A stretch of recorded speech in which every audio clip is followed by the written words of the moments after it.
옛날, 아주 먼 옛날에 한양 도성 안에서도 기와집들이 으리으리하게 들어선 북촌 마을에 바람소리보다 더 매서운 호령이 담장을 넘나드는 집이 한 채 있었습니다.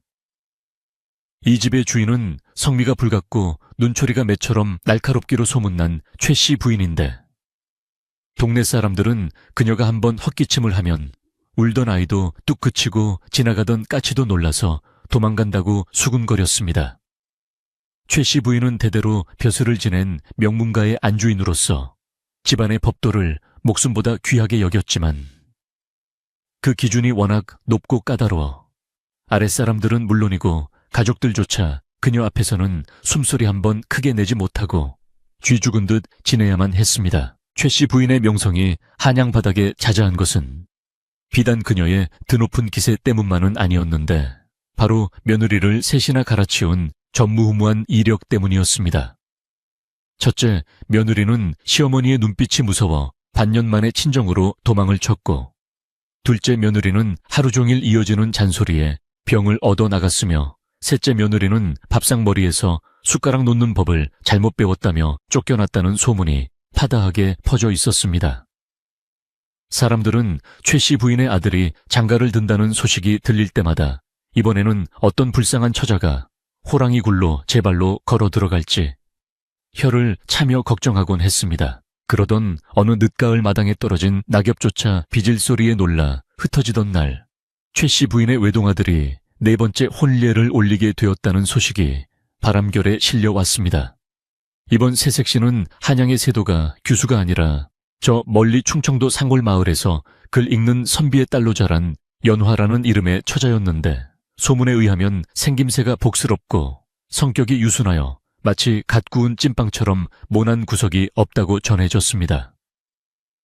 동네 아낙네들은 시골에서 온 순진한 색시가 한양의 매서운 시집살이를 어찌 견딜꼬 하며 벌써부터 앞치마 끈을 잡고 안타까워했습니다. 연화가 가마를 타고 최씨 부인의 대문 앞에 당도했을 때 집안의 공기는 마치 살얼음판 위를 걷는 것처럼 차갑고 팽팽하게 긴장되어 있었습니다.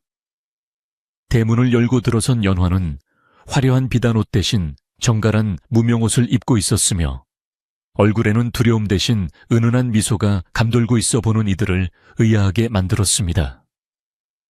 마루에 높게 앉아 며느리를 내려다보는 최씨 부인의 눈빛은 당장이라도 불호령을 내릴 듯 이글거렸지만, 연화는 그 눈빛을 피하지 않고 다소곳이 고개를 숙이며 예의 바르게 첫 절을 올렸습니다. 최씨 부인은 새 며느리의 인사를 받는 둥 마는 둥 하며 콧방귀를 뀌고는 며느리의 옷매무새부터 발끝까지 훑어보며 흠잡을 곳을 찾기 시작했습니다. 보통의 며느리라면 시어머니의 서슬 퍼런 눈초리에 몸을 떨거나 눈물을 글썽였을 테지만, 연화는 마치 봄바람을 맞는 버드나무처럼 유연하게 그 시선을 받아넘기며 묵묵히 자리를 지켰습니다. 최씨 부인은 속으로 어디 시골에서 굴러먹던 곰 같은 것이 들어왔구나, 며칠이나 버티는지 두고 보자 라고 생각하며 입가에 비릿한 웃음을 지으며 며느리를 기선제압할 준비를 마쳤습니다. 이튿날 새벽, 아직 닭이 울기도 전인 어스름한 시각에 연화는 부스스한 눈을 비빌 새도 없이 일어나 부엌으로 향했습니다. 시어머니가 기침하시기 전에 따뜻한 새순물과 자릿기를 대령하고 아침 수라상을 준비해야 했기 때문인데, 부엌에는 이미 늙은 유모가 근심 가득한 얼굴로 아궁이에 불을 지피고 있었습니다. 유모는 연화의 손을 잡으며 아기씨, 아니 새아씨, 우리 마님 성미가 보통이 아니시니 부디 말대답은 하지 마시고 그저 죽은 듯이 예 하고 따르셔야 합니다 라고 간곡히 당부했습니다. 연화는 유모의 걱정, 어린 말에 그저 방긋 웃어 보이며 소매를 걷어붙이고 능숙한 솜씨로 쌀을 씻고 국을 끓이기 시작했습니다.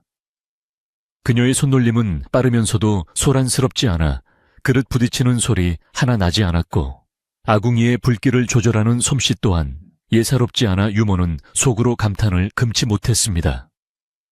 하지만 음식 솜씨가 아무리 좋다 한들 꼬투리를 잡기로 작정한 최씨 부인의 눈을 피할 수는 없는 노릇이었기에 부엌의 공기는 구수한 밥 냄새와 함께 불안감으로 채워져 갔습니다. 날이 밝아오고 최 씨 부인의 방에서 마른 기침 소리가 들려오자 연화는 정성스럽게 든 새순물을 놋대야에 담아 조심스럽게 방으로 들어갔습니다.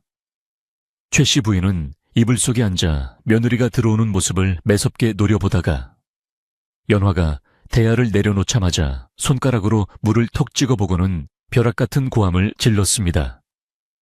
에잉, 이것이 물이냐, 얼음장이냐, 시애미를 얼어죽일 작정이냐. 사실 물은 딱 알맞게 따뜻했으나 이는 기선을 제압하기 위한 최 씨 부인의 뻔한 트집이자 첫 번째 시험이었습니다. 보통 사람 같으면 당장 무릎을 꿇고 죽을 죄를 지었습니다. 라며 빌었을 테지만 연화는 당황하는 기색 없이 침착하게 대답했습니다. 어머님, 송구하옵니다. 바깥 날씨가 워낙 차가워 오는 길에 식었나 봅니다. 제 정성이 부족하여 날씨를 이기지 못했으니 다음에는 제 품에 안고 와서라도 온기를 지키겠습니다. 그녀의 대답은 공손하면서도 뼈가 있어 최 씨 부인은 말문이 막힌 듯 잠시 멍하니 며느리를 바라보았습니다. 화를 내기에는 며느리의 태도가 너무나 정중했고 트집을 잡기에는 그 말에 틀린 구석이 없었기 때문입니다. 아침 식사 시간이 되자 최 씨 부인은 밥상 앞에 앉아 숟가락을 들기도 전부터 밥상의 배치를 문제 삼기 시작했습니다. 국그릇 놓는 위치가 삐뚤어졌다. 김치는 색이 왜 이리 죽었느냐. 밥알이 너무 되다. 라며 쉴 새 없이 잔소리를 퍼부었습니다. 며느리 연화는 시어머니의 불평이 떨어질 때마다 재빨리 손을 움직여 그릇을 바로잡고 김치를 새로 담아오고 숭늉을 더 부으며 시어머니의 비위를 맞추려 노력했습니다. 그러나 그녀의 얼굴에는 짜증이나 억울함 대신 마치 철없는 아이를 달래는 듯한 묘한 여유가 서려 있었습니다. 최 씨 부인은 며느리가 자신의 호통에 주눅들지 않는 것이 묘하게 자존심이 상해 기어코밥 한 숟가락을 입에 넣고는 퇴해하고 뱉어내며 소리를 질렀습니다. 이 국은 소금국이냐, 사람이 먹으라고 끓인 것이냐. 내 입맛을 무시해도 유분수지 시골에서는 짐승에게나 주는 국을 사람에게 올리느냐. 사실 국은 간이 삼삼하니 아주 맛이 좋았으나 최 씨 부인은 며느리의 길을 꺾기 위해 억지를 부리고 있는 것이었습니다. 방 밖에서 이를 엿듣던 하인들은 이제야말로 사단이 났다며 발을 동동 구르며 걱정했습니다. 연화는 배 터진 밥알을 조용히 닦아내며 시어머니의 눈을 똑바로 바라보고 차분한 목소리로 말했습니다. 어머님 입맛에 맞지 않으시다니 참으로 송구합니다. 허나 예로부터 소금은 나쁜 기운을 쫓고 집안을 정화한다고 하였습니다. 제가 어머님의 건강을 너무 염려한 나머지 나쁜 기운이 근접하지 못하도록 간을 조금 세게 한 모양입니다. 다시는 어머님의 옥체에 해가 가지 않도록 심기를 기울여 간을 맞추겠습니다. 이 말은 국이 짜다는 것을 인정하면서도 그것이 시어머니를 위한 효심에서 비롯된 것임을 강조하는 참으로 기가 막힌 답변이었습니다. 최 씨 부인은 며느리의 말대답에 기가 찼지만 건강을 생각해서 그랬다는 말에 대놓고 화를 낼 명분이 사라져 버렸습니다. 그녀는 흑말은 청산유수로구나. 입만 살아서 나불대지 말고 몸을 움직여라. 라고 퉁명스럽게 쏘아붙이고는 다시 숟가락을 들 수밖에 없었습니다. 식사가 끝난 후 연화가 물러가자 최 씨 부인은 혼자 방에 남아 곰곰이 생각에 잠겼습니다. 저것이 보통 내기가 아니구나. 겉은 손뭉치처럼 부드러워 보이나 속에는 단단한 바위가 들어있는 것 같아. 내 기필코 저 바위를 깨뜨리고 말리라. 한편 부엌으로 돌아온 연화는 긴장이 풀린 듯 깊은 숨을 내쉬었지만 그녀의 눈빛은 여전히 흔들림 없이 맑았습니다. 늙은 유모가 다가와 아이고 새아씨 괜찮으십니까 마님. 성정이 원래 저러시니 너무 마음에 담아두지 마세요. 라고 위로하자 연화는 빙그레 웃으며 대답했습니다. 괜찮습니다 유모님. 어머님께서 목청이 좋으신 걸 보니 건강은 아주 좋으신 듯하여 마음이 놓입니다. 소리 지를 힘도 없으시면 그게 더 걱정 아니겠습니까?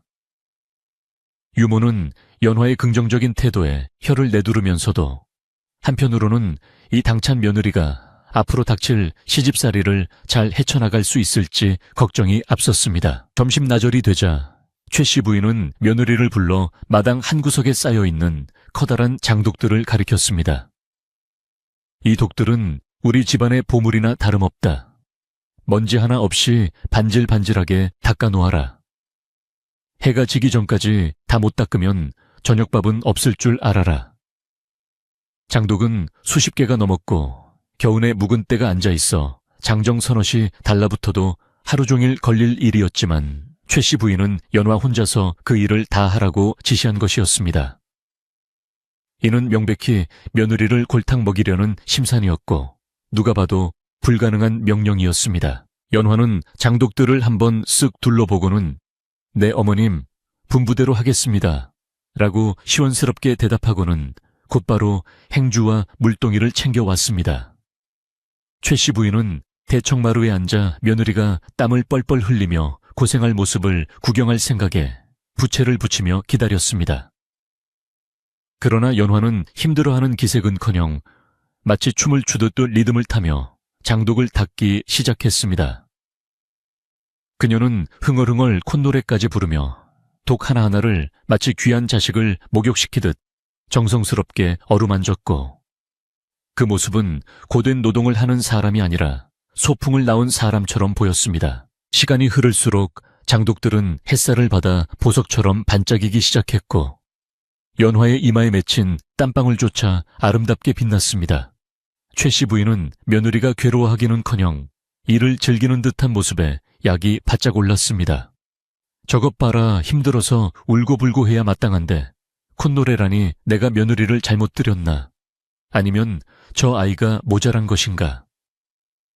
최 씨 부인은 부채를 탁 접으며 자리에서 일어났고 며느리의 길을 꺾을 더 강력한 방법을 강구하기 위해 머리를 굴렸습니다. 해가 뉘엿뉘엿 질 무렵 연화는 마지막 장독까지 말끔하게 닦아내고 허리를 폈습니다. 마당은 깨끗해진 장독들 덕분에 한층 환해졌고 이를 지켜보던 하인들은 세아씨가 보통 분이 아니시네. 저 많은 걸 혼자 다 하시다니 라며 감탄을 쏟아냈습니다. 연화는 칭찬에 우쭐해하지 않고 조용히 부엌으로 들어가 저녁상을 차리기 시작했는데 그녀의 손끝에서 만들어지는 음식들은 소박하지만 정갈하여 보는 이들의 입맛을 돋우었습니다. 하지만 최 씨 부인의 심사는 뒤틀릴 대로 뒤틀려 저녁상 앞에서 또다시 트집을 잡을 거리를 찾느라 눈에 불을 켰습니다. 저녁 식사가 끝나고 어둠이 짙게 깔리자 최 씨 부인은 연화를 자신의 방으로 불렀습니다. 방 한쪽 구석에는 산더미처럼 쌓인 하얀 무명천과 솜이 놓여 있었는데 그것은 한눈에 봐도 10명의 식구가 입을 겨울 이불을 만들 분량이었습니다. 최 씨 부인은 차가운 목소리로 말했습니다. 내일 아침까지 이 솜을 다 틀고 이불 호청을 꿰매 놓거라. 올겨울이 유난히 춥다 하니 식구들 감기 들지 않게 오늘 밤 안으로 다해 놓아야 할 것이다. 바늘땀 하나라도 삐뚤어지면 다시 뜯고 해야 할 줄 알아라. 이것은 인간의 힘으로는 도저히 하룻밤 사이에 끝낼 수 없는 일이었습니다. 유모는 문 밖에서 이 소리를 듣고 발을 동동 구르며 마님, 그것은 며칠 밤을 세워도 못할 일입니다요. 라고 외치고 싶었지만 최 씨 부인의 서슬에 눌려 입도 뻥끗할 수 없었습니다. 연화는 그 엄청난 양의 일감을 바라보며 잠시 침묵했지만 곧 고개를 끄덕이며 대답했습니다. 네, 어머님. 식구들의 따뜻한 잠자리를 위해서라면 밤을 세워서라도 짓겠습니다.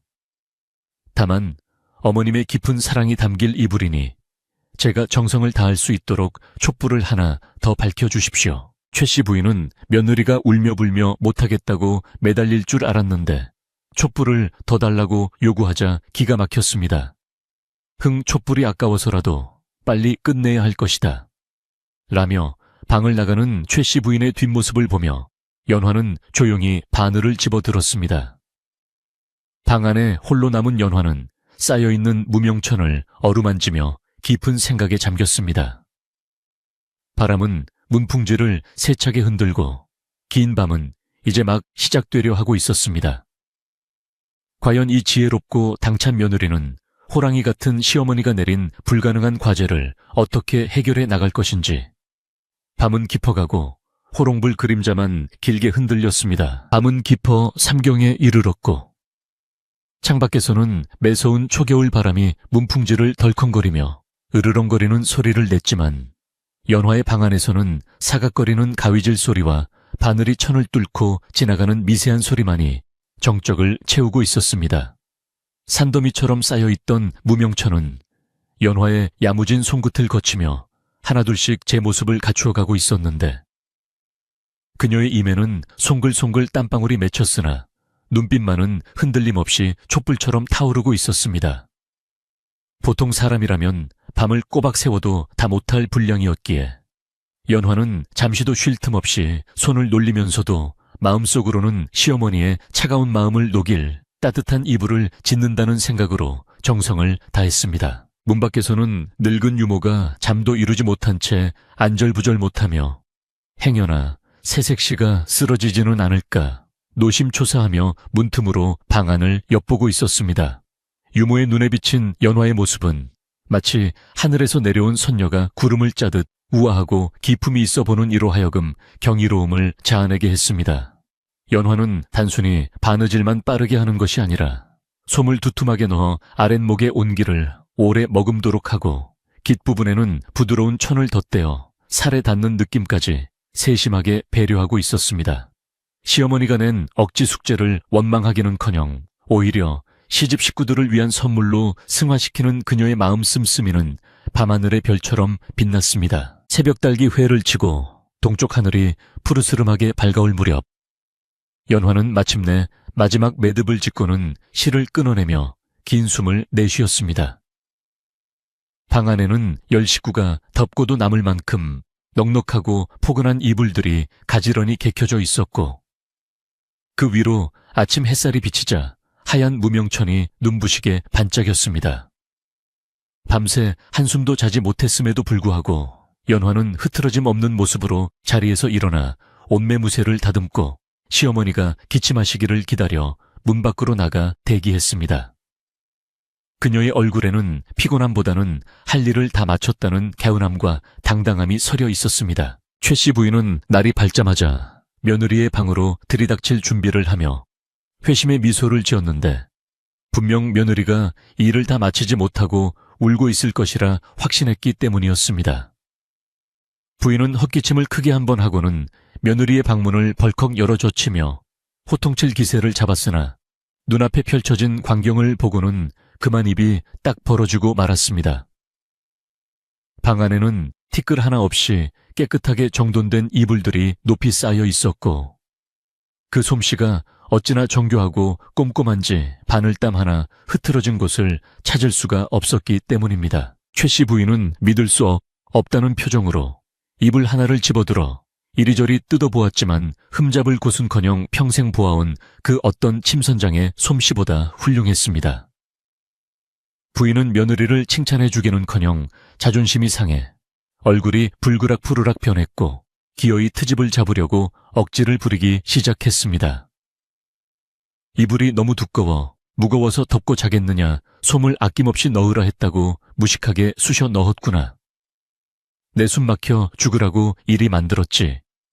말도 안 되는 호통이었지만 최 씨 부인은 며느리의 길을 꺾기 위해서라면 무슨 말이든 할 태세였습니다. 연화는 시어머니의 억지에도 당황하지 않고 공손하게 고개를 숙이며 차분히 대답했습니다. 어머님, 올겨울 추위가 매서울 것이라 하여 솜을 넉넉히 넣었습니다. 허나 이 솜은 제가 밤새 손으로 일일이 펴서 넣었기에 공기를 머금어 가볍고 포근할 것입니다. 마치 구름을 덮은 듯 가벼우면서도 온돌의 열기를 품어 어머님의 관절을 따뜻하게 보호해 드릴 것이니 부디 소녀의 정성을 헤아려 주십시오. 직접 덮어보면 알 수 있을 거짓없는 설명에 최 씨 부인은 꿀먹은 벙어리가 되어 더 이상 대꾸할 말을 찾지 못했습니다. 아침 문안 인사가 끝나고 밥상까지 물린 뒤 최 씨 부인은 분을 사귀지 못하고 마당을 서성이다가 며느리에게 또 다른 고난을 안겨주기로 마음먹었습니다. 부인은 뒷마당 구석에 방치되어 있던 낡고 커다란 물독 하나를 가리키며 연화를 불렀습니다. 얘야, 우리 집 우물물이 맑기로 유명한데 이 독에 물을 가득 채워 놓거라. 이 독은 우리 집안의 기운을 담는 그릇이니 해가 지기 전까지 찰랑찰랑하게 채워야 한다. 만약 물이 반도 안 차 있으면 네 정성이 부족한 탓이니 엄히 벌을 내릴 것이다. 하지만 그 독은 누가 봐도 밑바닥에 손가락이 들어갈 만큼 큰 금이가 있어. 물을 붓는 족족 새어 나갈 것이 뻔한 밑 빠진 독이나 다름없었습니다.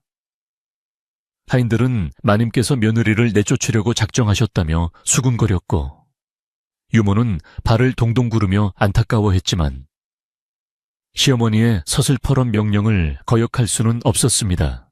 연화는 독의 상태를 쓱 훑어보고는 그 의도를 단번에 알아차렸지만 이번에도 군말 없이 물동이를 이고 우물가로 향했습니다.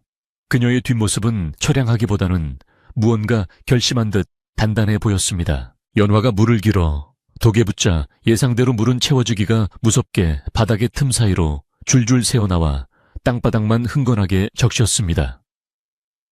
이를 지켜보던 최 씨 부인은 사랑채 문틈으로 그 광경을 훔쳐보며 오냐, 네가 아무리 재주가 좋다 한들 밑 빠진 독에 물을 채울 수는 없을 게다 라며 쾌재를 불렀습니다. 연화는 잠시 물 붓기를 멈추고 깨진 독의 틈을 가만히 들여다보며 생각에 잠겼는데 찬바람이 쌩쌩 부는 날씨가 그녀의 옷깃을 여미게 만들었습니다. 그때 연화의 머릿속에 번뜩이는 지혜가 스치고 지나갔습니다. 그녀는 우물가에 널려있는 지푸라기와 진흙을 한 줌, 주워와 잘게 으깬 다음 그것을 독에 깨진 틈새에 꼼꼼하게 채워넣기 시작했습니다. 그리고는 물을 독바닥이 겨우 젖을 만큼만 살짝 붓고는 잠시 기다렸습니다. 날씨는 살을 애는 듯 추웠고 부어놓은 물은 차가운 바람과 만나 금세 꽁꽁 얼어붙기 시작했습니다. 연화는 자연의 이치인 추위를 이용해 진흙과 집 그리고 물을 얼음으로 단단하게 굳혀 깨진 틈을 막아버리는 기질을 발휘한 것입니다. 이것은 억지로 막으려 애쓰는 것이 아니라 순리에 따라 문제를 해결하는 그녀만의 방식이었습니다. 시간이 지나 독의 바닥이 얼음으로 단단히 메꿔지자 연화는 다시 물동이를 이고 부지런히 물을 나르기 시작했습니다. 이제 물은 새지 않고 독 안에 차곡차곡 쌓여갔고 맑은 물 위에는 파란 하늘이 거울처럼 비치기 시작했습니다. 연화는 추위에 손이 빨갛게 얼었지만 호호 불어가며 쉴 새 없이 물을 길어 날랐고 마침내 해가 중천에 걸리기도 전에 그 커다란 독은 물로 가득 차 찰랑거리게 되었습니다. 그녀는 이마에 흐르는 땀을 닦으며 흐뭇한 미소를 지었고 그 모습은 마치 승리한 장수와도 같았습니다. 점심 나절이 되어 며느리가 울상을 짓고 있을 것이라. 예상하고 느긋하게 뒷마당으로 나온 최 씨 부인은 자신의 눈을 의심해야만 했습니다. 분명 밑이 깨져 쓸모없던 독이 물로 가득 차 있었고 물 한 방울 새는 곳 없이 늠름하게 서 있었기 때문입니다. 최 씨 부인은 황급히 다가가 독을 요리조리 살펴보았지만 바닥은 꽁꽁 언 얼음과 진흙으로 완벽하게 떼워져 있어 흠잡을 데가 없었습니다. 부인은 너무 놀라 입을 다물지 못하고 며느리를 쳐다보았는데 연화는 그저 해사하게 웃으며 서 있을 뿐이었습니다. 이럴 수가, 네가 정령 요술이라도 부린 것이냐? 최 씨 부인이 떨리는 목소리로 묻자 연화는 공손하게 대답했습니다. 어머님, 요술이 아니라 하늘이 도우신 것입니다. 날이 추워 독이 얼까 염려되어 바닥을 다졌더니 다행히 물이 새지 않고 잘 고였습니다. 어머님의 깊은 덕망 덕분에 하늘도 감동하여 물을 지켜준 것이 아니겠습니까? 연화는 자신의 공을 내세우지 않고 시어머니를 지켰으며 상황을 넘겼지만 최 씨 부인은 속이 부글부글 끓어오르는 것을 참을 수가 없었습니다. 이 놀라운 소문은 담장을 넘어 순식간에 온 마을로 퍼져나갔고 우물가에 모인 아낙네들은 최씨 부인 댁 며느리 이야기로 꽃을 피웠습니다. 들었나 최씨 부인이 며느리 쫓아내려고 깨진 독에 물을 채우라 했는데 며느리가 도수를 부려 채웠다네. 도술이 아니라 지혜지 지혜. 그 깐깐한 최씨 부인이 꼼짝 못하고 당했다니 속이 다 시원하구먼. 사람들은 연화를 한양 최고의 지혜로운 며느리라 부르며 칭송했고 반대로 최씨 부인은 며느리 잡으려다 제꾀에 넘어간 시어머니라며 비웃음을 사게 되었습니다. 마을 사람들의 수근거림은 최씨 부인의 귀에도 들어갔고 자존심 강한 그녀에게 이는 참을 수 없는 모욕이었습니다. 집안의 하인들조차 며느리를 존경하는 눈빛으로 바라보고 자신을 보면 슬금슬금 피하는 것이 느껴지자 최씨 부인의 분노는 극에 달했습니다. 감히 굴러들어온 돌이 박힌 돌을 빼내려 해 내 위신을 이렇게 깎아내리고 무사할 줄 알았더냐. 이번에는 절대로 빠져나갈 수 없는 함정을 파주마. 최씨 부인은 분한 마음에 밤잠을 설치며 다음 계획을 세우기 시작했습니다. 며칠 뒤 집안의 가장 큰 행사인 시아버님의 제삿날이 다가오고 있었고 이는 며느리에게는 가장 중요하고도 어려운 시험대가 될 터였습니다. 최씨 부인은 이번 기회야말로 며느리를 확실하게 쫓아낼 절호의 기회라고 생각했습니다. 제사상은 조상을 모시는 신성한 자리이기에 작은 실수 하나도 용납되지 않는 법이며 만약 제수용품에 문제가 생긴다면 며느리는 칠거지약 중 하나를 범한 죄인이 되어 쫓겨나도 할 말이 없게 되는 것이었습니다. 최씨 부인은 은밀하게 곡간을 드나들며 제사상에 올라갈 가장 중요하고 귀한 식재료들을 빼돌리기 시작했습니다. 곶감대추, 밤 등 제사상에서 빠져서는 안 될 삼색 실과와 귀한 조기 등을 몰래 자신의 깊은 장롱 속에 숨겨두었습니다. 그리고는 시치미를 뚝 떼고 며느리에게 곡간 열쇠를 던져주며 말했습니다. 이번 제사는 네가 전적으로 맡아서 준비해보거라. 내 몸이 좋지 않아 신경 쓸 겨를이 없으니 네가 솜씨를 발휘하여 조상님들께 부끄럽지 않게 상을 차려야 할 것이다. 연화는 시어머니가 갑자기 곡간 열쇠를 맡긴 것에 의아함을 느꼈지만 집안의 큰 행사를 믿고 맡겨주신 것에 감사하며 열쇠를 받아들었습니다. 네 어머님, 집안의 법도에 어긋남 없이 정성을 다해 준비하겠습니다. 연화는 곧바로 곡간으로 향해 제사 물품들을 점검하기 시작했는데 문을 열고 들어선 순간 무언가 이상한 낌새를 눈치채고 말았습니다. 분명히 넉넉하게 준비해두었던 귀한 과일들과 생선들이 감쪽같이 사라져버린 것이었습니다. 곡간 안은 텅 빈 바람만이 휑하게 불고 있었습니다. 유모는 텅 빈 항아리들을 보며 얼굴이 사색이 되어 비명을 질렀습니다. 아이고, 새아씨 큰일 났습니다. 도둑이 든 모양입니다. 제삿날이 코앞인데 이 귀한 것들이 다 없어졌으니 이를 어찌합니까? 마님께서 아시면 경을 치실 텐데. 유모는 발을 동동 구르며 울상을 지었지만 연화는 침착하게 빈 항아리들을 매만지며 생각에 잠겼습니다. 도둑이 들었다면 값비싼 비단이나 녹그릇을 가져갔을 텐데 오직 제수용품만 쏙 빠져나간 것이 수상했습니다. 게다가 자물쇠는 부서진 흔적 없이 멀쩡했으니 이는 내부인의 소행이 분명했습니다. 연화의 머릿속에는 시어머니의 회심의 미소가 스쳐 지나갔고 곧이어 상황을 파악한 그녀의 눈빛이 서늘하게 가라앉았습니다.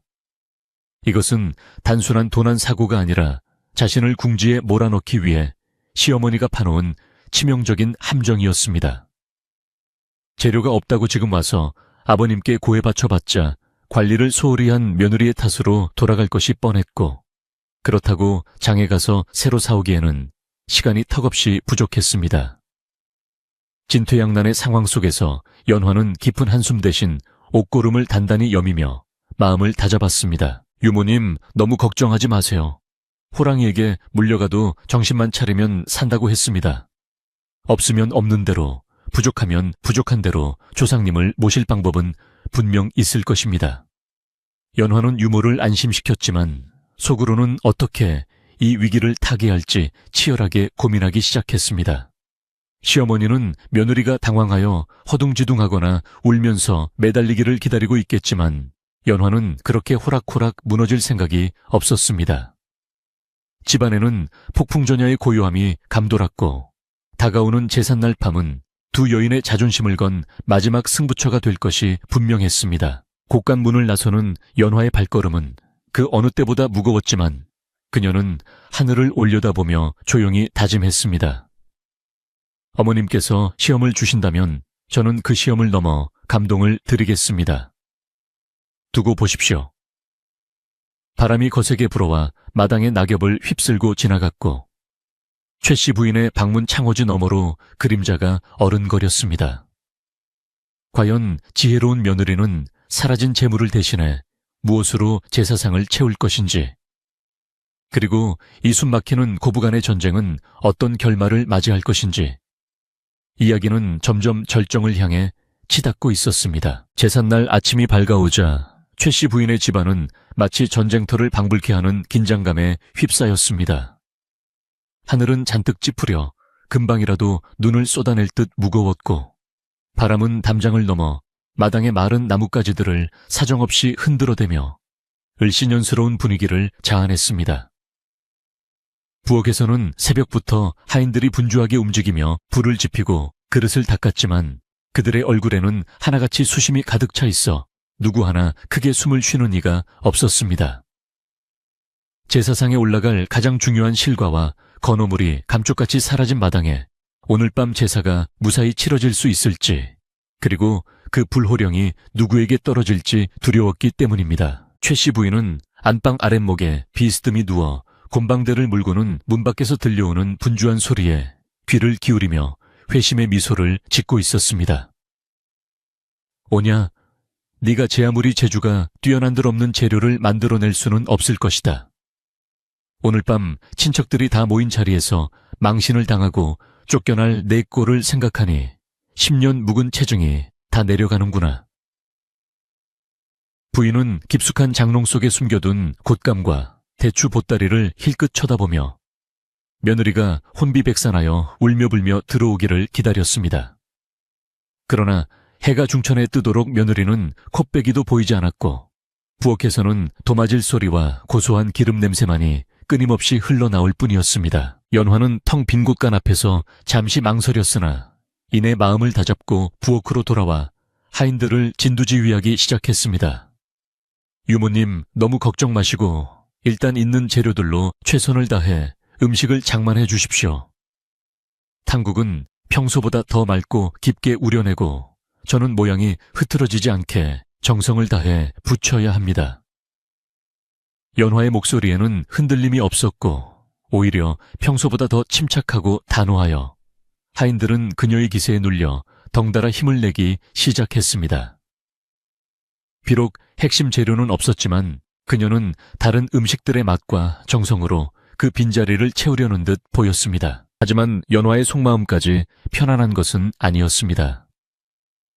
그녀는 음식간을 보면서도 머릿속으로는 끊임없이 사라진 재료들의 행방을 쫓고 있었는데 도둑이 들지 않았다는 확신은 점점 더 굳어지고 있었습니다. 그녀는 잠시 일손을 멈추고 시어머니가 기거하는 안채 쪽을 바라보며 곰곰이 생각에 잠겼습니다. 어머님께서는 아침부터 방 밖으로 나오지 않으시고 유독 안방 문을 굳게 걸어 잠그고 계시는구나.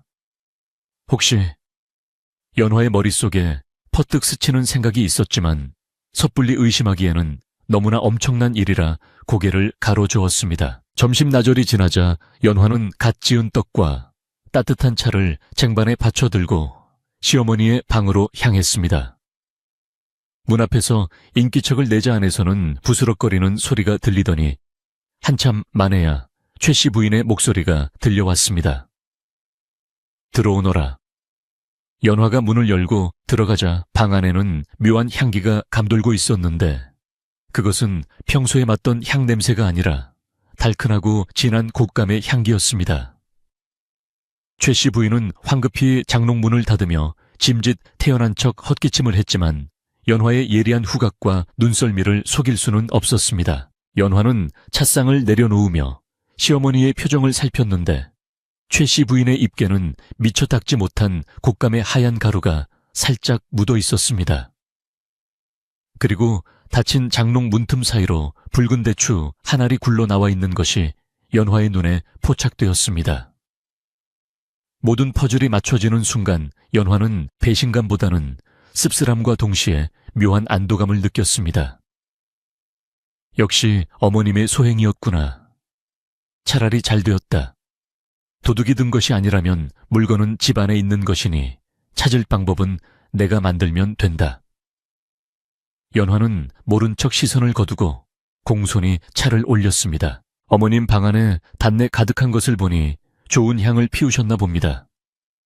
제 준비는 차질 없이 진행되고 있으니 너무 심려치 마십시오. 연화가 뼈있는 말을 던지자 최 씨 부인은 뜨끔하여 찻잔을 든 손을 잠시 떨었습니다. 그래. 네가 알아서 잘하고 있겠지. 내 오늘 친척들을 많이 불렀으니 실수하지 않도록 각별히 조심해야 할 것이다. 부인은 자신의 당황함을 감추기 위해 오히려 더 큰 소리로 으름장을 놓았지만 연화는 그 말 속에 숨겨진 불안함을 읽어내고는 조용히 미소를 지으며 방을 나섰습니다. 오후가 되자 집안은 손님 맞을 준비로 더욱 분주해졌고 밖에서는 깐깐하기로 소문난 집안 어르신들이 하나둘 도착하기 시작했습니다. 갓을 쓰고 도포를 차려입은 친척들은 마당에 들어서자마자 집안 구석구석을 살피며 혀를 찼습니다. 허허허, 마당에 낙엽이 하나 떨어져 있구먼. 새 며느리가 들어왔다더니 살림 솜씨가 영 시원찮은 모양이야. 그들은 최 씨 부인에게 미리 며느리에 대한 험담을 들어온 터라 흠을 잡으려고 작정한 사람들처럼 눈에 불을 켜고 다녔습니다. 연화는 그들의 따가운 시선을 묵묵히 견디며 부엌에서 마지막 점검을 서둘렀습니다. 최 씨 부인은 사랑채에 앉아 친척들과 담소를 나누며 은근슬쩍 며느리 흉을 보기에 바빴습니다.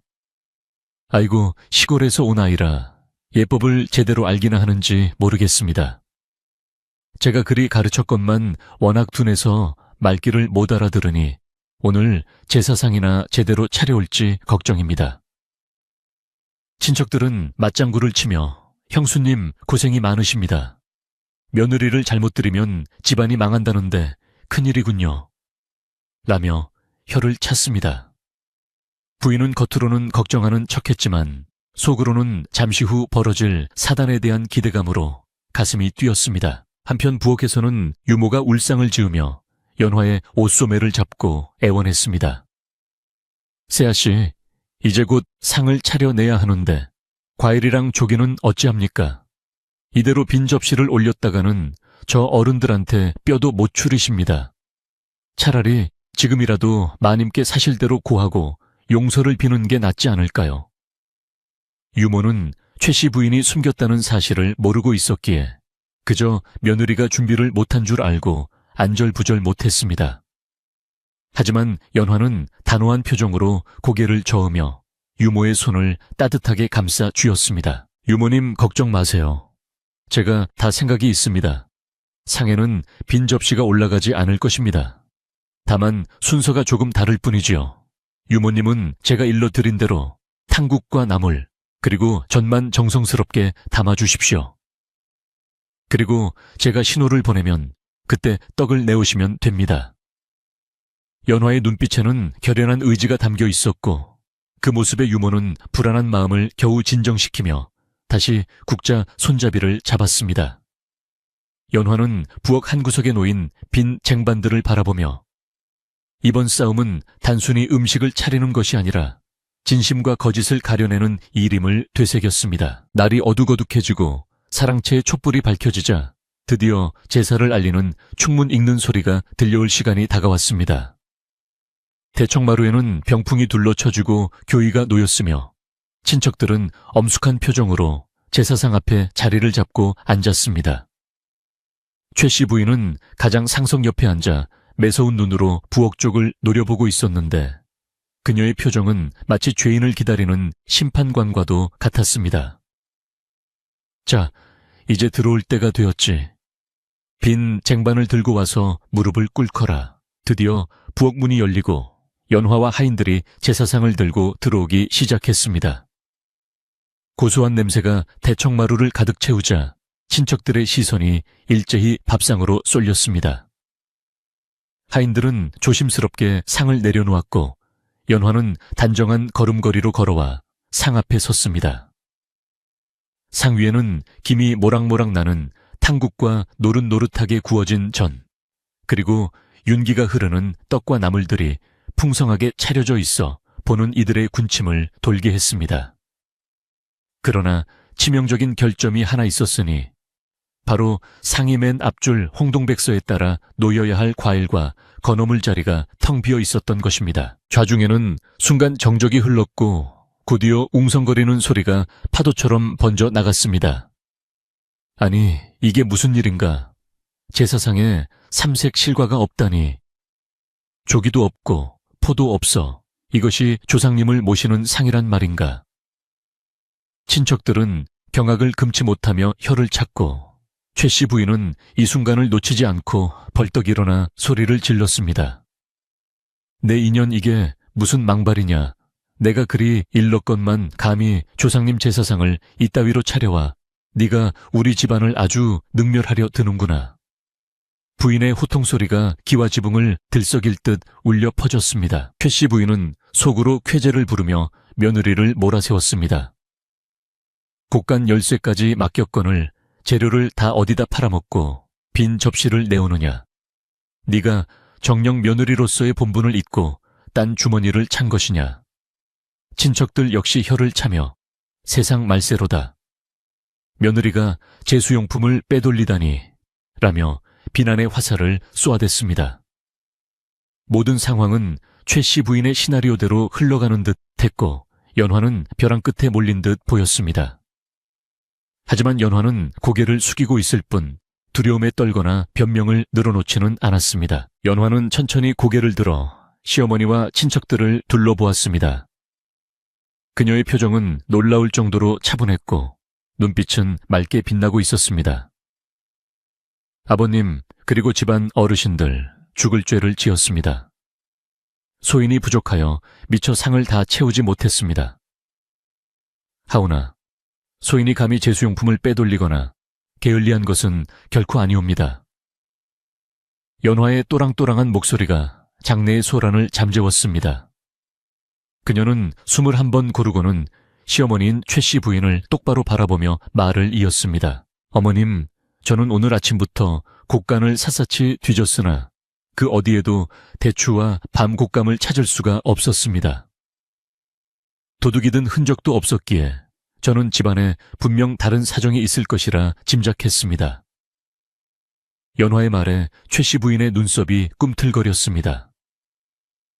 허나 제가 짐작건대 이것은 조상님께서 저희의 정성을 시험하시고자 잠시 감추신 것이라 믿었습니다. 그리고 그 귀한 것들은 아마도 집안에서 가장 기운이 좋고 안전한 곳에 보관되어 있을 것입니다. 연화는 의미심장한 미소를 지으며 한 걸음 더 앞으로 나아갔습니다. 어머님, 혹시 아버님께서 생전에 가장 아끼시던 어머님의 안방 장롱 속에 그것들이 들어있지 않은지요? 오늘 낮에 제가 문안 인사를 갔을 때 어머님 방에서 조상님이 좋아하시던 달콤한 곶감 향기가 진동하는 것을 맡았습니다. 아마도 어머님께서 너무나 귀하게 여기시어 혹은 건망증으로 인해 잠시 그곳에 두시고 잊으신 것은 아닌지 여쭙고 싶습니다. 연화의 말은 너무나 정중하고 부드러웠지만 그 내용은 최 씨 부인의 폐부를 찌르는 날카로운 칼날과도 같았습니다. 친척들의 시선은 순식간에 며느리에게서 최 씨 부인에게로 옮겨갔습니다. 최 씨 부인은 얼굴이 홍당무처럼 붉어져 어쩔 줄을 몰라 했습니다. 무슨 소리냐. 내가 왜 그것을. 나는 모르는 일이다. 부인은 당황하여 말을 더듬었지만 이미 친척들은 의심의 눈초리를 보내고 있었습니다. 낮에 연화가 맡았던 냄새, 그리고 당황하던 시어머니의 모습, 이 모든 것이 하나의 사실을 가리키고 있었습니다. 연화는 여기서 멈추지 않았습니다. 어르신들 제 말이 믿기지 않으신다면 지금 당장 어머님의 장롱을 확인해 주십시오. 만약 그곳에 물건이 없다면 저는 기꺼이 쫓겨나겠습니다. 하오나 만약 그곳에 있다면 이는 어머님께서 너무나 완벽한 제사를 위해 특별히 보관하신 깊은 뜻일 것입니다. 연화는 시어머니를 도둑으로 몰지 않고 깊은 뜻 혹은 건망증으로 포장해 줌으로써 빠져나갈 구멍을 만들어주는 동시에 사실을 밝혀낼 승부수를 던진 것입니다. 집안의 가장 어른인 시숙부가 헛기침을 하며 무겁게 입을 열었습니다. 흐흠 제사 시간이 늦어지고 있네. 아이 말이 일리가 있으니 재수씨 방을 한번 확인해 보는 것이 좋겠소. 만약 정말로 깜빡하신 거라면 지금이라도 가져와서 상을 채우면 될 일 아니겠소. 최씨 부인은 꼼짝없이 덫에 걸린 쥐꼴이 되고 말았습니다. 이제 그녀는 자신의 방을 공개해야만 하는 처지에 놓였습니다. 최씨 부인은 식은땀을 흘리며 부들부들 떨리는 손으로 옷고름을 만지작거렸습니다. 거절하자니 며느리의 말이 사실임을 인정하는 꼴이 되고 확인시켜주자니 자신의 계략이 만천에 드러나 망신을 당할 판이었습니다. 집안에는 숨막히는 침묵이 흘렀고 촛불마저 긴장한 듯 파르르 떨렸습니다. 연화는 여전히 공손한 자세로, 그러나 승리를 확신하는 눈빛으로 시어머니의 결단을 기다리고 있었습니다. 과연 최씨 부인은 이 위기 상황에서 어떤 선택을 할 것인지, 그리고 텅 빈 제사상은 채워질 수 있을 것인지. 밤은 깊어가고 갈등은 최고조에 달해 있었습니다. 대청마루에 내려앉은 침묵은 한겨울의 얼음장보다 차갑고 무거웠습니다. 시숙부의 엄중한 말 한마디에 최씨 부인의 얼굴은 흑빛이 되었다가 다시 붉어지기를 반복했습니다. 그녀의 눈동자는 불안하게 흔들렸고 입술은 바짝바짝 말라들어갔습니다. 지금 이 자리에서 방을 보여주지 않으면 며느리의 말대로 억지를 부리는 꼴이 되고, 보여주면 자신의 치졸한 계략이 만천에 드러나게 되는 진퇴양난의 상황이었습니다. 친척들은 숨을 죽인 채 최씨 부인의 입만을 바라보고 있었고 촛불 그림자는 벽에 길게 드리워져 마치 심판의 시간처럼 일렁거렸습니다. 결국 최씨 부인은 체념한 듯 깊은 한숨을 내쉬며 떨리는 목소리로 입을 열었습니다. 유모야, 내 방 장롱 아래칸을 열어보아라. 내가 정신이 없어. 거기에 두고 깜빡한 모양이구나. 그 말은 사실상 자신의 패배를 인정하는 항복선언이나 다름없었습니다. 유모는 마님의 명을 받고 안방으로 달려갔고 잠시 후 양손 가득 붉은 곶감과 윤기 흐르는 밤, 그리고 잘 말린 조기 묶음을 들고 나왔습니다. 유모의 손에 들린 물건들을 보자 좌중에서는 아이고 저기 있었구만 하는 탄식과 함께 안도와 민망함이 뒤섞인 웅성거림이 터져 나왔습니다. 친척들은 차마 대놓고 최씨 부인을 비난하지는 못했지만 서로 눈짓을 교환하며 혀를 찼습니다. 아무리 며느리가 미워도 그렇지 제사상을 볼모로 잡다니. 최씨 부인이 노망이 든 게 아니면 신보가 고약해진 개지. 그들의 눈빛에는 명문가 안주인으로서의 체면을 구긴 최씨 부인에 대한 실망감이 역력했습니다. 최씨 부인은 쥐구멍이라도 있으면 숨고 싶은 심정으로 고개를 푹 숙인 채 부채만 만지작거렸습니다. 평생 쌓아올린 깐깐하고 도도한 자존심이 며느리의 한마디에 와르르 무너져 내리는 순간이었습니다. 바로 그때 팽팽하던 긴장감을 깨고 연화가 앞으로 나서며 밝은 목소리로 외쳤습니다. 아이고, 어머님 역시 제 생각이 맞았군요. 어머님께서 이 귀한 제수용품들이 행여나 쥐가 썰거나 습기가 찰까 염려하시어 가장 안전하고 건조한 장롱 깊숙한 곳에 보관해 두셨던 게지요. 연화는 마치 시어머니의 깊은 뜻을 이제야 깨달았다는 듯이 과장 섞인 감탄을 하며 물건들을 받아 들었습니다. 그녀의 표정에는 비웃음이나 승리감 대신 시어머니를 향한 존경과 안도감만이 가득해 보였습니다. 연화는 친척들을 향해 돌아서서 말을 이었습니다. 어르신들 보십시오. 저희 어머님이 이토록 세심하십니다. 요즘 날씨가 변덕스러워 곳간에 두면 상할까봐 당신의 귀한 비단 옷들이 상하는 것도 마다하지 않으시고 장롱 안에 이리 곱게 모셔두셨습니다. 오늘 제사 준비로 너무 분주하시어 잠시 잊으셨던 것뿐인데 제가 미리 여쭈어 보지 않아 소란을 피웠습니다. 모든 것은 제가 살피지 못한 탓입니다. 연화는 모든 공을 시어머니의 세심한 배려로 돌리고 소란의 책임을 자신의 부족함으로 덮어버리는 기질을 발휘했습니다. 이 말을 들은 친척들의 표정이 순식간에 풀어졌습니다. 그들은 연화가 시어머니의 체면을 살려주기 위해 거짓말을 하고 있다는 것을 눈치챘지만 그 마음 씀씀이가 너무나 갸륵하고 현명하여 감탄하지 않을 수 없었습니다. 시숙부는 허허 웃으며 분위기를 맞추었습니다. 허허, 듣고 보니 그렇구먼. 형수님이 워낙 꼼꼼하시니 그럴 만도 하지. 자, 물건을 찾았으니 어서 상을 마저 차리고 조상님을 모십시다. 어색했던 공기는 연화의 따뜻한 말 한마디로 눈 녹듯 사라졌고 집안에는 다시 평온이 찾아왔습니다. 최 씨 부인은 멍하니 며느리를 바라보았습니다. 쥐잡듯 잡아 쫓아내려 했던 며느리가 오히려 벼랑 끝에 몰린 자신에게 손을 내밀어 구해준 꼴이 되었습니다. 만약 연화가 그것 보세요. 어머님이 숨기셨잖아요. 라고 따졌다면 부인은 평생 씻지 못할 망신을 당했을 것입니다. 하지만 연화는 자신을 감싸주었고 그 덕분에 가장으로서의 권위를 간신히 지킬 수 있었습니다.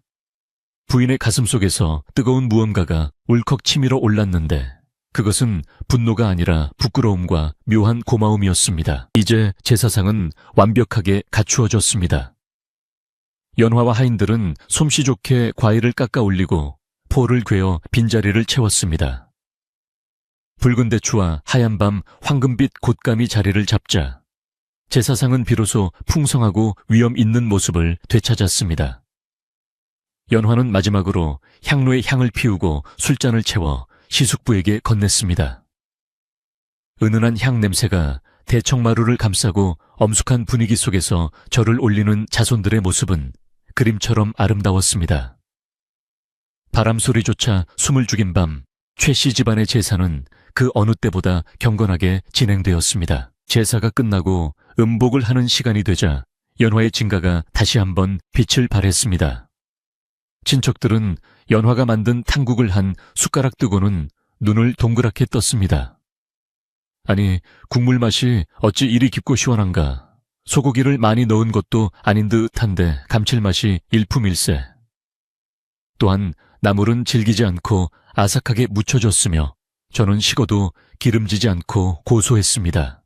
평소 입맛이 까다롭기로 소문난 집안 어른들도 젓가락을 놓지 못하고 연신 감탄사를 연발했습니다. 형수님, 며느리 하나는 정말 잘 들으셨습니다.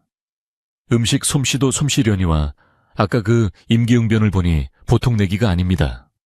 집안을 일으킬 복덩이가 들어왔어요. 친척들의 칭찬이 쏟아지자 최 씨 부인은 쑥스러운 듯 그러나 내심 뿌듯한 표정으로 흠모 시골에서 자라 손맛은 좀 있는 모양입디다 라며 짐짓 무심하게 대꾸했습니다. 하지만 그 목소리에는 이전과 같은 날선 도끼가 빠져 있었고 며느리를 바라보는 눈빛도 한결 부드러워져 있었습니다. 연화는 부엌과 마루를 오가며 손님들의 술상을 살피느라 쉴 틈이 없었지만 얼굴에는 힘든 기색 하나 없이 생기가 넘쳤습니다. 그녀는 술이 떨어진 어른에게는 깍듯이 두 손으로 술을 따르고 안주가 부족한 상에는 잽싸게 더운 음식을 내어왔습니다. 그 모습이 어찌나 싹싹하고 야무진지 친척들은 저런 며느리가 들어왔으니 최 씨 집안 곡간이 말을 날이 없겠구먼 이라며 덕담을 아끼지 않았습니다. 최 씨 부인은 그 모습을 먼발치에서 지켜보며 자신이 그동안 며느리를 너무 좁은 소견으로만 대했음을 깨닫기 시작했습니다. 밤이 깊어 손님들이 모두 돌아가고 북적거리던 집안은 다시 고요해졌습니다. 하인들은 뒷정리를 하느라 분주했고 마당에는 달빛만이 은은하게 내려앉았습니다. 최 씨 부인은 텅 빈 대청마루에 홀로 앉아 밤하늘을 올려다보았습니다. 오늘 하루 동안 있었던 일들이 주마등처럼 스쳐 지나갔습니다. 며느리를 골탕 먹이려던 자신의 유치한 계획들, 그리고 그것을 지혜롭게 넘긴 며느리의 모습, 마지막으로 자신을 감싸주던 따뜻한 말 한마디. 부인은 곤방대를 톡톡 털며 깊은 한숨을 내쉬었습니다. 내가 졌다. 완패야. 한편 부엌에서는 유모와 하인들이 연화를 둘러싸고 축하 인사를 건네고 있었습니다. 세아 씨, 정말 대단하십니다. 아까 그 장면은 제가 평생 잊지 못할 것입니다. 마님께서도 이제는 세아 씨를 함부로 대하지 못하실 겁니다. 하인들은 신이 나서 떠들었지만 연화는 조용히 미소 지으며 그들을 진정시켰습니다. 다들 오늘 고생 많으셨습니다. 어머님께서도 많이 놀라시고 피곤하실 테니 뒷정리는 제가 마무리할 테니 얼른 들어가 쉬세요. 연화는 하인들을 물리고는 작은 솥에 물을 붓고 누룽지를 끓이기 시작했습니다. 구수한 숭늉 냄새가 부엌을 채우자 연화는 정갈한 소반에 따뜻한 숭늉 한 그릇과 매실 장아찌를 담아 안방으로 향했습니다. 손님 치레와 긴장으로 속이 편치 않을 시어머니를 위한 배려였습니다. 문 앞에 선 연화는 잠시 호흡을 가다듬고 조심스럽게 인기척을 냈습니다. 어머님, 저 연화입니다. 속이 출출하실 듯하여 숭늉을 좀 끓여왔습니다. 들어가도 되겠습니까? 안에서는 잠시 침묵이 흐르더니 힘 빠진 목소리가 들려왔습니다. 그래, 들어오너라. 방 안으로 들어서자 최 씨 부인은 벽을 보고 돌아 누워 있었습니다. 연화는 조용히 상을 머리맡에 놓고는 무릎을 꿇고 앉았습니다. 어머님, 오늘 하루 정말 고생 많으셨습니다. 친척분들 치르시느라 기력이 많이 상하셨죠. 이 숭늉 드시고 속 좀 푸십시오. 연화의 목소리는 한없이 다정했고 그 어디에도 원망이나 비난의 기색은 없었습니다. 최 씨 부인은 슬그머니 몸을 일으켜 앉아 며느리가 넣은 숭늉을 내려다보았습니다. 김이 모락모락 나는 숭늉에서는 어머니의 품 같은 따뜻함이 느껴졌습니다. 최 씨 부인은 숟가락을 들어 숭늉을 한 모금 떠 마셨습니다. 뜨끈하고 구수한 국물이 목을 타고 넘어가자 하루 종일 긴장으로 딱딱하게 굳었던 오장육부가 스르르 풀리는 기분이었습니다. 부인은 숭늉 그릇을 비우고 나서야 비로소 며느리의 얼굴을 똑바로 쳐다보았습니다. 달빛을 받은 연화의 얼굴은 맑고 투명했습니다. 너는 내가 밉지도 않더냐. 그리 모질게 굴었는데 어찌 이리 태어날 수가 있느냐. 최 씨 부인이 처음으로 속마음을 꺼내어 물었습니다. 연화는 빙그레 웃으며 대답했습니다. 어머님 밉다니요. 어머님께서는 이 집안의 기둥이시고 저의 지아비를 낳아주신 분입니다. 매서운 바람이 불어야 나무뿌리가 더 깊게 박히듯 어머님의 가르침 덕분에 제가 이 집안의 며느리로서 더 단단해질 수 있었습니다. 오늘 일도 저를 시험하시고 더 크게 키우시려는 어머님의 깊은 뜻이라 생각합니다. 연화의 대답은 겸손하면서도 당당했습니다. 최 씨 부인은 그 말에 코끝이 찡해짐을 느꼈습니다. 자신이 옹졸하게 굴 때 며느리는 대인배의 풍모를 보여주었으니 부끄러움은 오롯이 자신의 몫이었습니다. 최 씨 부인은 한참 동안 말을 잇지 못하다가 허리춤에서 무언가를 꺼내어 연화 앞에 툭 던져 놓았습니다. 그것은 묵직한 노소에 열쇠 꾸러미 바로 집안의 모든 재산을 관리하는 곳간 열쇠였습니다. 가져가거라. 이제부터 집안 살림은 네가 맡아라. 나는 이제 뒷방 늙은이 노릇이나 하며 편히 쉬련다. 부인의 목소리는 퉁명스러웠지만 그 속에는 며느리에 대한 전적인 신뢰와 인정이 담겨 있었습니다. 그것은 최 씨 부인 방식의 사과이자 며느리에게 건네는 최고의 화해 제스처였습니다. 연화는 깜짝 놀라 열쇠와 시어머니를 번갈아 보았습니다. 어머님, 아직 저는 배울 것이 많고 부족합니다. 어찌 감히. 연화가 사양하려 하자 최 씨 부인은 손사래를 쳤습니다. 아니다. 오늘 보니 내 눈보다 내 눈이 더 밝고 내 머리보다 내 머리가 더 지혜롭더구나. 깨진 독에 물을 채우고 빈 제사상을 채운 제주라면 우리 집안을 굶기지는 않겠지. 잔말 말고 받아라. 최 씨 부인의 단호한 태도에 연화는 더 이상 거절하지 못하고 두 손으로 열쇠를 받아들었습니다. 묵직한 열쇠의 무게만큼 책임감이 느껴졌지만 마음만은 날아갈 듯 가벼웠습니다. 그날 밤 연화는 안방에서 물러나오며 마당에 뜬 둥근 달을 올려다보았습니다. 차가운 밤 공기가 상쾌하게 느껴졌고 담장 너머 어디선가 들려오는 가 짖는 소리마저 정겹게 들렸습니다. 이제야 비로소 이 낯설고 무서웠던 기와집이 진정한 나의 집이 된 것 같은 기분이 들었습니다. 안방의 불은 꺼졌지만 그 안에 있는 시어머니의 마음속 불씨는 이제 막 따뜻하게 피어오르기 시작했을 것입니다. 길고 길었던 하루가 저물고 집안에는 평화로운 침묵이 깃들었습니다. 이튿날 아침 집안의 풍경은 사뭇 달라져 있었습니다. 늦잠을 자고 일어난 최 씨 부인의 방문 앞에는 따뜻한 새순물이 놓여 있었고 부엌에서는 연화와 유모가 도란도란 이야기꽃을 피우며 아침상을 차리고 있었습니다. 전날의 날카로웠던 고함 소리는 온데간데 없고 대신 웃음소리가 담장을 넘어 골목길로 퍼져 나갔습니다. 이웃 사람들은 최 씨네 집에 봄이 왔나 보네 라며 신기해했습니다. 한양에서 제일 무서운 시어머니와 지혜로운 며느리의 진짜 이야기는 이제부터가 시작인 셈이었습니다. 이제 남은 것은 두 여인이 진정으로 마음을 나누며 살아가는 일상입니다. 큰 파도가 지나간 뒤 바다가 더 잔잔해지듯 격렬한 갈등을 겪은 두 사람 사이에는 끈끈한 전기 싹트기 시작할 것입니다. 하지만 시어머니의 콧대가 하루아침에 완전히 꺾일 리는 만무하고 며느리 또한 호락호락하지 않으니 앞으로 펼쳐질 그들의 일상은 또 어떤 재미난 모습일지 궁금해집니다. 이야기는 이제 마지막 장을 향해 흘러가고 따뜻한 결말이 우리를 기다리고 있습니다. 제사 소동이 있은 후로 며칠이 지나자 최 씨 부인의 집안에는 눈에 띄는 변화가 찾아왔습니다. 예전 같으면 아침부터 마당을 쩡쩡 울리던 최 씨 부인의 호통 소리가 사라지고 대신 그 자리에 온화한 훈풍이 불어오는 듯 했습니다. 하인들은 더 이상 어깨를 잔뜩 움츠린 채 눈치를 보며 걸어다니지 않아도 되었고 부엌에서는 그릇 깨지는 소리 대신 웃음소리가 간간히 새어 나왔습니다.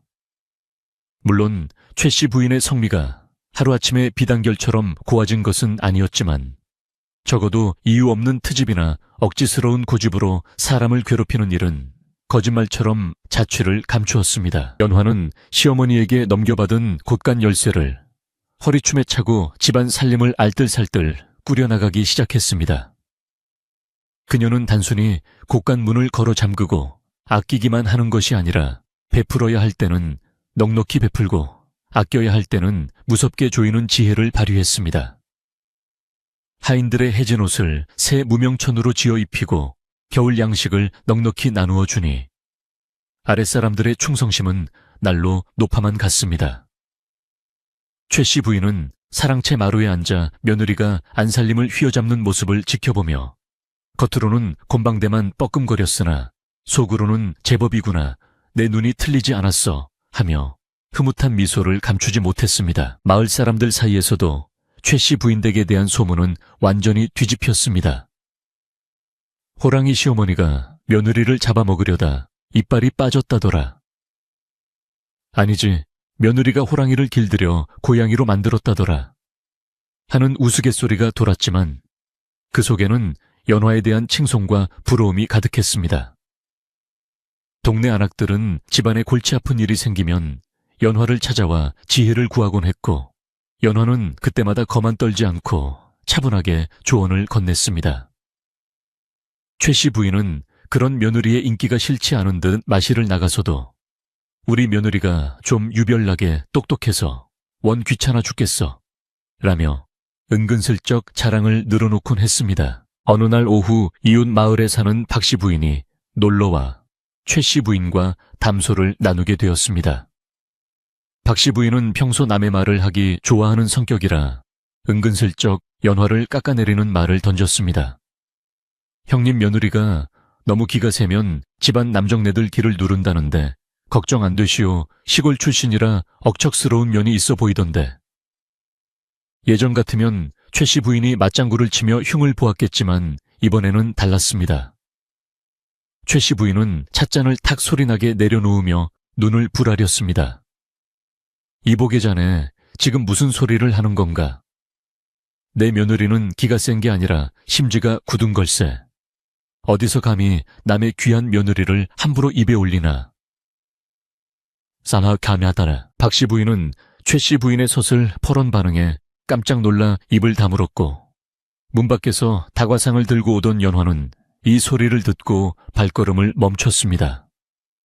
시어머니가 남들 앞에서 자신을 그토록 강하게 변호해 줄 것이라고는 생각지 못했기에 가슴 한구석이 뭉클해짐을 느꼈습니다. 연화는 잠시 숨을 고른 뒤 방으로 들어가 아무것도 못 들은 척하며 상을 내려놓았습니다. 최씨 부인은 며느리가 들어오자 헛기침을 하며 짐짓 딴청을 피웠지만 연화는 시어머니의 붉어진 귀끝을 보며 그 투박한 진심을 읽어낼 수 있었습니다. 두 사람 사이에는 말하지 않아도 통하는 따뜻한 기류가 흐르고 있었습니다. 찬 바람이 불고 첫눈이 내릴 무렵이 되자 집안은 김장 준비로 다시 한번 활기를 띄었습니다. 배추 100포기를 절이고 양념을 버무리는 고된 작업이었지만 이번에는 최씨 부인도 팔을 걷어붙이고 나섰습니다. 너는 양념이 너무 묽다. 고춧가루를 더 넣어라. 최씨 부인이 훈수를 두면 연화는 어머님 올해 고추가 매워서 조금 줄였습니다. 대신 젓갈을 넉넉히 넣어 깊은 맛을 내보겠습니다. 라며 웃으며 받아쳤습니다. 예전 같으면 말대답이라며 불호령이 떨어졌겠지만 이제는 서로의 의견을 조율하며 최상의 맛을 찾아가는 즐거운 과정이 되었습니다. 마당 한가운데 솥뚜껑을 걸어놓고 갓 담근 김치와 돼지고기 수육을 삶아 잔치를 벌이는 날, 최씨 부인은 며느리가 싸주는 보쌈을 받아 먹으며 처음으로 환하게 웃었습니다. 간이 딱 맞는구나. 내 손맛을 닮아 아주 일품이야. 자신의 솜씨를 닮았다며 은근히 자화자찬하는 시어머니의 모습에 연화와 하인들은 모두 폭소를 터뜨렸습니다. 그 웃음소리는 담장을 넘어 앙상한 겨울 나뭇가지를 흔들었고 지나가던 행인들도 그 화목한 풍경을 힐끗거리며 부러워했습니다. 이제 이 집은 한양에서 가장 무서운 집이 아니라 가장 맛있는 냄새와 웃음이 넘치는 집이 되어 있었습니다. 겨울밤이 깊어지고 온 세상이 하얗게 눈으로 뒤덮인 어느 날 밤이었습니다. 최씨 부인과 연화는 안방에 마주 앉아 다듬이질을 하고 있었습니다. 잘 마른 빨래를 걷어 다듬이돌 위에 올려놓고 두 여인이 방망이를 두들기는 소리가 또닥또닥 뚝딱뚝딱 하며 리듬을 탔습니다. 처음에는 서로 박자가 맞지 않아 소리가 엉키기도 했지만 시간이 지날수록 두 사람의 방망이질은 마치 한 사람이 두드리는 것처럼 완벽한 화음을 만들어냈습니다.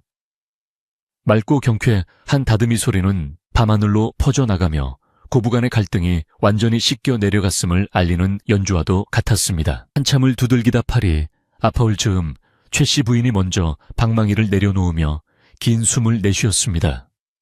후, 나도 이제 늙었나 보구나. 예전에는 밤새 두들겨도 끄떡없었는데 말이다. 연화도 방망이를 멈추고 시어머니의 주름진 손을 가만히 바라보았습니다. 그 손은 평생 집안을 지키기 위해 억척스럽게 살아온 세월의 흔적이자 며느리들에게 모질게 굴 수밖에 없었던 고단한 삶의 증표이기도 했습니다. 연화는 조용히 시어머니의 손을 잡고 주무르며 말했습니다. 어머님 그동안 정말 고생 많으셨습니다. 이제 힘든 일은 저에게 미루시고 어머님은 그저 편안하게 지켜봐 주십시오. 최씨 부인은 며느리의 따뜻한 손길에 눈시울이 붉어졌습니다. 내 젊었을 적 시집살이가 얼마나 고됐는지 너는 모를 게다. 시어머니 눈치 보느라 숨도 크게 못 쉬고 찬물에 손 담그며 울던 날이 하루 이틀이 아니었지. 그래서 나는 내 며느리들을 강하게 키우고 싶었다. 그래야 이 험한 세상에서 집안을 지킬 수 있을 테니까. 하지만 내 방법이 너무 거칠고 모질었던 게야 너를 보며 많이 배웠다. 최씨 부인은 처음으로 자신의 과거 상처와 속마음을 털어놓았습니다. 그 고백은 며느리에 대한 사과이자 같은 여자로서 느끼는 깊은 연민이었습니다. 연화는 시어머니의 고백을 들으며 가슴이 아려왔습니다. 호랑이처럼 무섭기만 했던 시어머니도 결국은 누군가의 며느리였고 사랑받고 싶었던 여인이었음을 깨달았기 때문입니다. 어머님, 그 마음 다 압니다. 어머님이 계셨기에 이 집안이 이토록 건재한 것 아니겠습니까? 저도 어머님처럼 강인하게 하지만 조금은 더 부드럽게 이 집안을 지켜나가겠습니다. 연화의 위로에 최 씨 부인은 고개를 끄덕이며 며느리의 손을 맞잡았습니다. 거친 손과 고운 손이 맞닿은 그곳에서 진정한 화해가 이루어졌습니다. 대화가 무르익자 출출해진 두 사람은 아랫목에 묻어두었던 고구마를 꺼냈습니다. 뜨끈뜨끈한 군고구마를 호호 불어가며 나누어 먹는 모습은 영락없는 친정어머니와 딸의 모습이었습니다. 최 씨 부인은 김치 한 조각을 찢어 며느리의 숟가락 위에 올려주며 말했습니다. 많이 먹어라. 살림하느라 살이 쏙 빠진 것 같아 내 마음이 쓰인다. 무뚝뚝한 말투였지만 그 속에 담긴 애정은 고구마보다 더 달콤하고 뜨거웠습니다.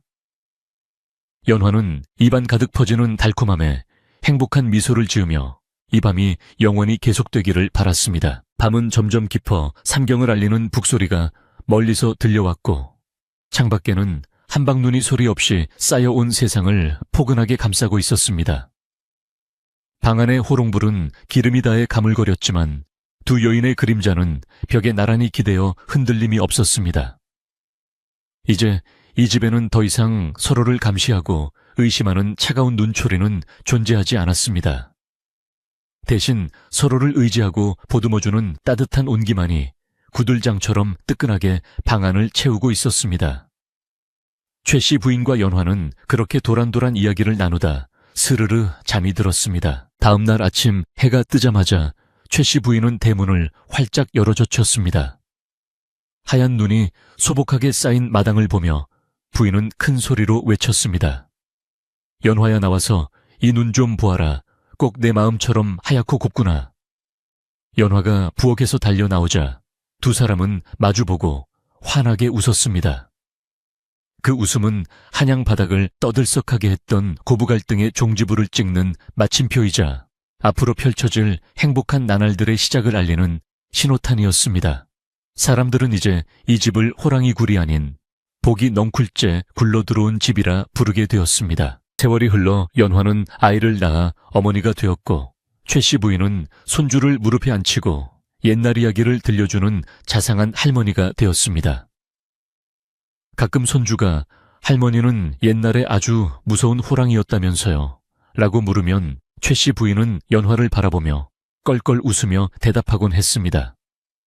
그럼 무서운 호랑이였지. 그런데 곰인 줄 알았던 내 어미가 사실은 여우보다 더 지혜로운 선녀였지 뭐냐. 그래서 호랑이가 선녀를 업어 키웠단다. 그 말을 듣는 연화의 얼굴에는 세월이 빚어낸 온화한 주름과 함께 행복한 미소가 번졌습니다. 한양 북촌 기와지붕들이 맞닿은 그곳에는 지금도 전설처럼 내려오는 이야기가 있습니다. 깨진 독에 물을 채우고 빈 제사상을 진심으로 채운 며느리와 그 며느리를 통해 스스로를 깨고 나온 시어머니의 이야기 말입니다. 오늘 밤 당신의 창께도 따뜻한 바람이 불어온다면 그것은 아마도 그 옛날 두 여인이 밤새 다듬이질을 하며 만들어낸 화해와 사랑의 소리일지도 모릅니다. 이제 밤이 깊었습니다. 모진 바람과 차가운 눈보라도 결국은 따뜻한 봄 햇살에 녹아내리듯 우리네 삶의 갈등과 걱정도 언젠가는 이해와 사랑으로 녹아내릴 것입니다.